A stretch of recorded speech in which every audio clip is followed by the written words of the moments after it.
Hey there, aspiring guitarists. Today we're going to talk about getting that pinky in the game, and there's a lot of reasons for doing it. I may make this a multi-part series. I'm pretty sure I'm going to go into because I want you to focus on how important the pinky is and how it can actually help you with improvising, ear training, dexterity, technique, a little bit of everything. So here's what I want you to remember. If you got to write this down, write this down. Strum, drop the pinky, strum, lift the pinky, strum. You can put that in your brain any way it works for you. It could be strum, drop, lift. Strum, pinky, unstrum. Anything that works for you. But basically what you're going to do, and I'm not going to go through every single chord. I'm going to hit some real fast. But let's just take an A minor. Most people know an A minor. You can look it up. I'm going to show it.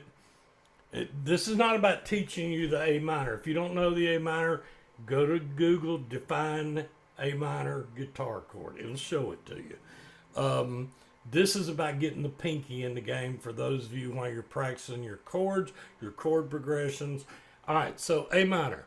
Strum, drop the pinky, strum, then lift it up and strum again.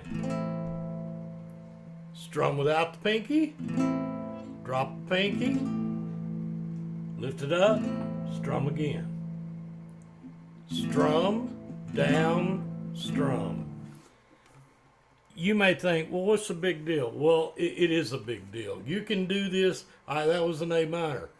D. Just do this for a while. Later, you're going to see where you can do hammer-ons, pull-offs. That'll come. But for now, strum the open chord, drop the pinky, strum, lift the pinky, strum again. You're going to have 3 strums. 1, 2, 3.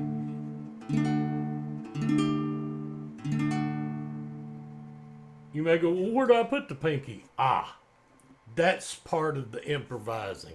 Well, when you're making a D chord, you know, you've already got, you're using the high E string, the number 1 string down here near the floor. So naturally the place to drop the pinky is right there. There's other places you can use a pinky. You can even do a bass run with a pinky.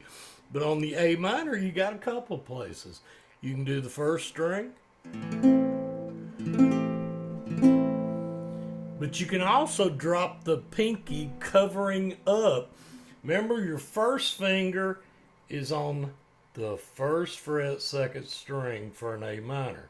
Well, if you drop the pinky on the 3rd fret, 2nd string, you're covering up this one, but you're still going to get that using the pinky technique.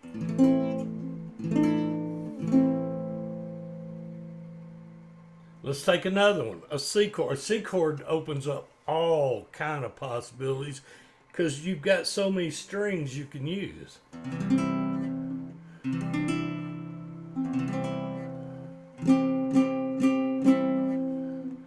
Strum, drop the pinky, lift it and strum again.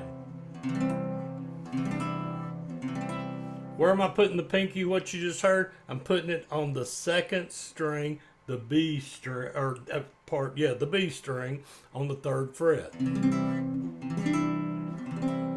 But you can also put it on the 1st string, 3rd fret.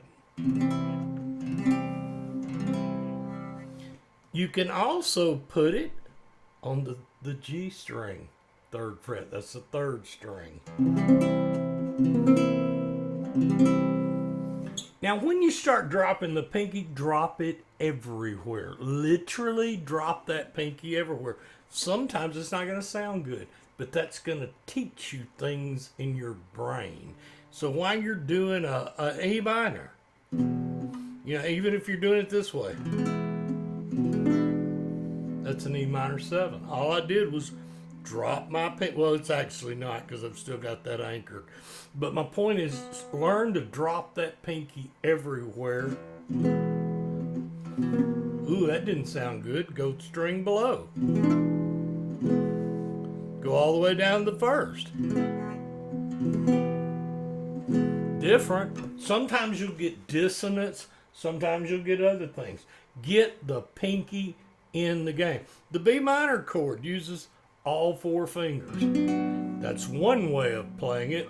But every time you involve the pinky, you know, you may be sitting here and you're practicing your A minor. And you're getting bored. Learn to drop the pinky, even if it doesn't sound good.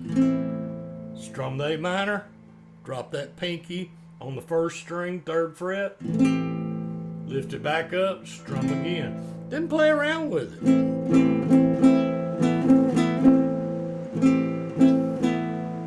We'll do more on the next one. That'll be enough to get you started. Run through all the chords. Drop that pinky everywhere. Listen. Does it sound good? Then go identify the chord. Maybe you don't know. Yeah, you created a new chord. Google chord identifier, and you'll find all kind of things that will show you. You can mark them on a virtual fretboard and it'll tell you what the chord is. So, and why am I not telling you? This is about improvising. This is about technique. This is about getting your pinky in the game. Getting your pinky in the game is going to help with bar chords, the cage system. It's going to help with all kind of things. But technique still matters. There's a reason we learn chords. There really is.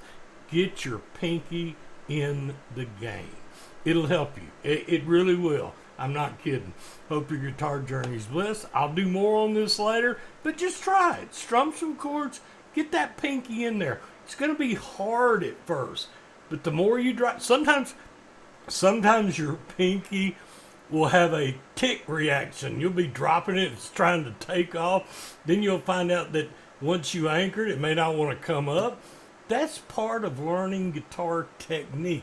It's part of the dexterity in your fingers. And that's part of guitar too. You know, we have to do that. We have to get calluses, even if we can make it better. But these are things that will make your guitar journey and your guitar playing better. They really will. So remember, get your pinky in the game. Hope your guitar journey is blessed. And as I always say, and I mean it, happy picking.